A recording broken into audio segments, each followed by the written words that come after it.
welcome back to Allie B Creative Studio. Again, this is Allison. I'm Allie B, and this is the third video in the Simple Squares quilt pattern series. This is a tutorial. It's for beginner quilters.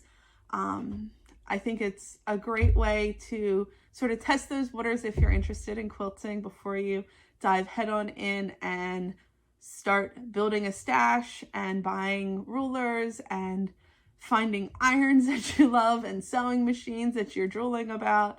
I think it's a great way to introduce yourself to quilting, especially if you've done garment sewing. I've never done garment sewing. I tried to make one dress and it just turned out bad.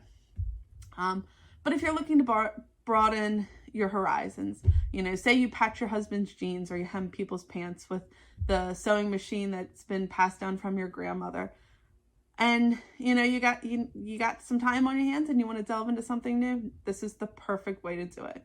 If you haven't already, make sure you hit that subscribe button and that bell to get some notifications when I drop a new video, and give this video a thumbs up. And also, if you are new here, make sure that you go back and watch the first and second video in the series. They're really helpful with the tools that you're going to need and cutting. This video is about our layout, and also in the link is also in the description, pardon me, is the link to my Etsy page where you can go ahead and purchase this pattern. So again, today we're going to talk about layout. Now, I am a little notorious for, even with a scrappy quilt, making sure that my layout looks good. So for instance, I don't want, let's find a big pattern. I don't want this giant, beautiful flower pattern next to a small flower pattern.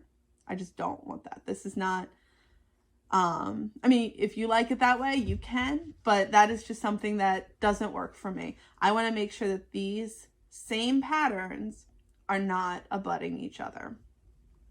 So with the larger blocks, you really kind of fill in with them. You're going to start by making your 4 patches. So I think it's important to go through how I think about my 4 patches. So I'm just going to put the 9.5 inch blocks to the side.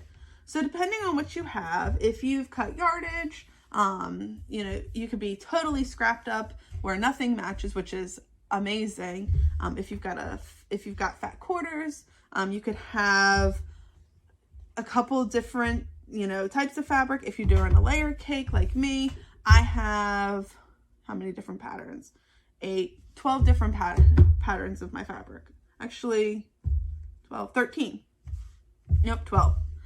So, and I sit here and I think about, okay, what is going to complement it best? So having a 4 patch of all blue is not going to be the look I am personally going for.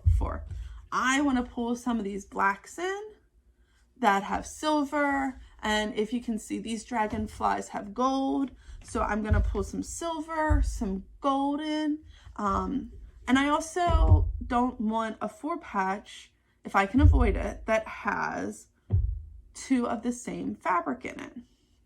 So I really want to avoid 2 of, say, this really cute gold and black fabric, 2 of them being in this 4 patch. So I think it's really important to take time and do layout. A lot of times I lay out on my living room floor, especially if it's a really large quilt, like a queen or a king, just so you get that overall visual. I'm not going to do that for the video. It's just going to take a while. So the other method that I would use is, and this is sort of goes back to probably algebra or probably algebra, I think, is I sort of label my pieces A, B, C, D, E, F, G, etc. And I go, you know, A, B, C, D, A, E, F, G, A, H, I, J, K. And then I'll go, you know, B, C, D, E, sort of that, you know, pattern so you don't get that repetitive nature. So that's probably what I'll do for this. And so what I'm going to do is I'm going to lay out my 4 patches, and then we'll be back. Okay, so I'm just going to go through how I'm going to lay out one block. And also in this fabric line that I'm using, this Shimmer and Shine by Canvas, you have different colors of the same pattern. So these are both dragonfly patterns, but different colors. So I try to avoid having the same pattern in addition to the same color, but sometimes that can't be avoided. But I will just note that. So what I do is I'm going to set aside my fabrics that have less options. So using a layer cake, I had to use a couple of the 10-inch squares to double up on my 9.5-inch blocks. So what I'm going to do is I'm going to, you know, we'll use, you know, this blue.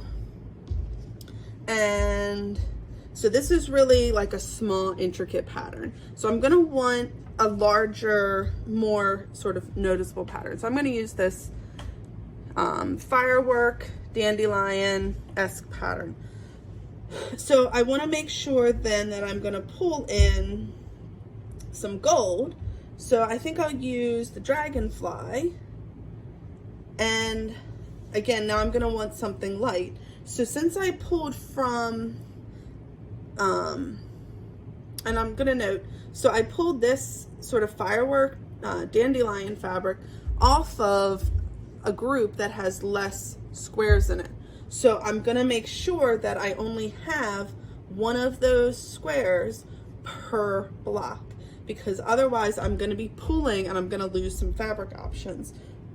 So what I'm going to do is, since I've already got a firework and a dragonfly, and I've already used this blue, and this flower fabric is a smaller set because I had to use it, I'm going to pull in this gold flower. And, you know, give it a look, make sure I like it. I think it looks really pretty. So then I'm going to start laying out the rest of them.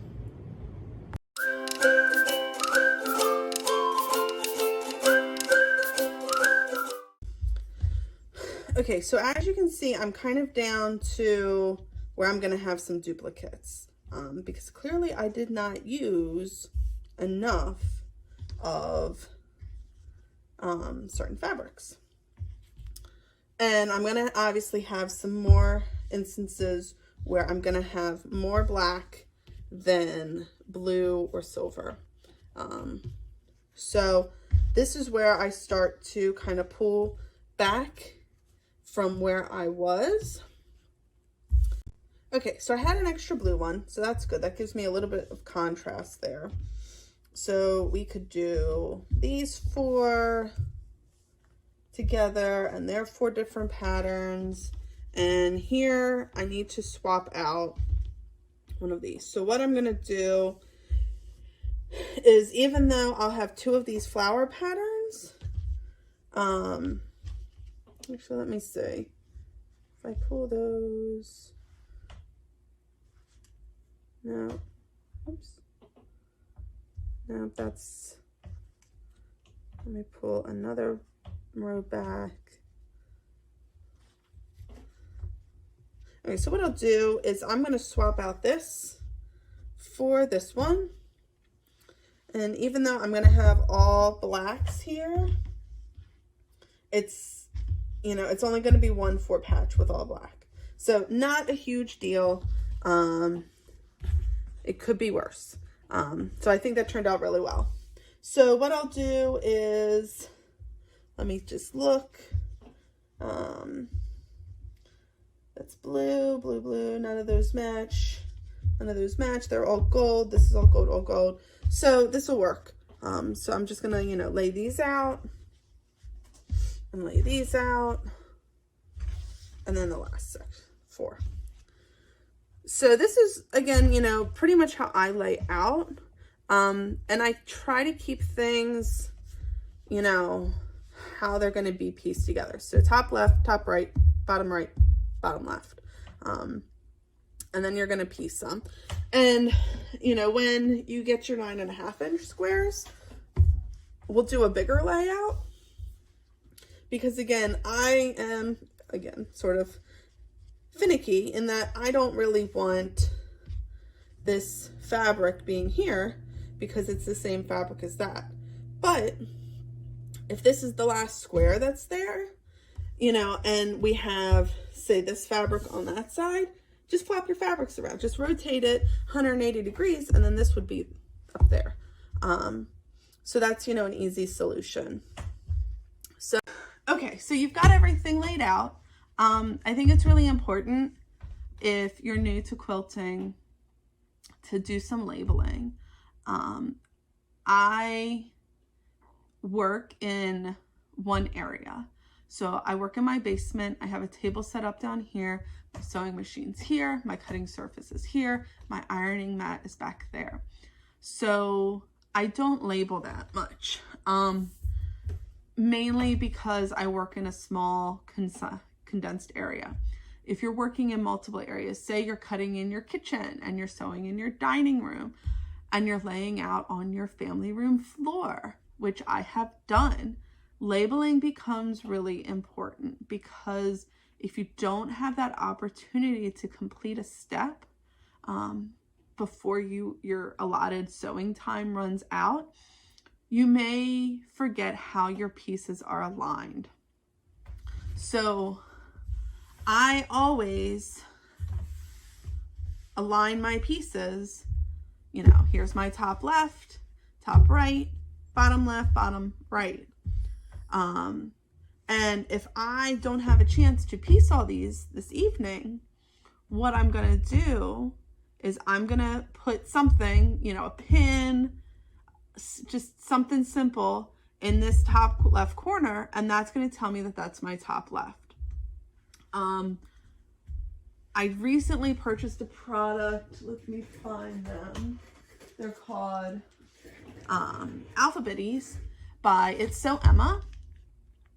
And because I'm getting ready to do some Lori Holt blocks from her Farm Girl Vintage, where there's 32 pieces, all of them are different sizes, and it gets confusing. So you don't have to buy a product again, you know, grab a Post-it note, scribble 1, 2, 3, 4 on it, and just make sure that you remember how it works with your brain. So if I were going to do it, it'd be 1, 2, 3, 4, just like I was reading a book. Knowing that, okay, this is piece 1, piece 2, 3, 4, got it. I think it's also important to figure out how you're going to sew. So I'm going to talk a little bit about that. So when I have pieces like this, I can lay these out on my ironing mat, which is to the left of my sewing machine, exactly as they are here. And what I would do is, and this is important, so when you sew, you have to remember that your fabric goes to the left of your presser foot. At least that's how I sew. I don't know if people sew with it to the right, but I've always sewed with it to the left. So when you're grabbing your pieces, you want to grab from right to left. You want to go backwards.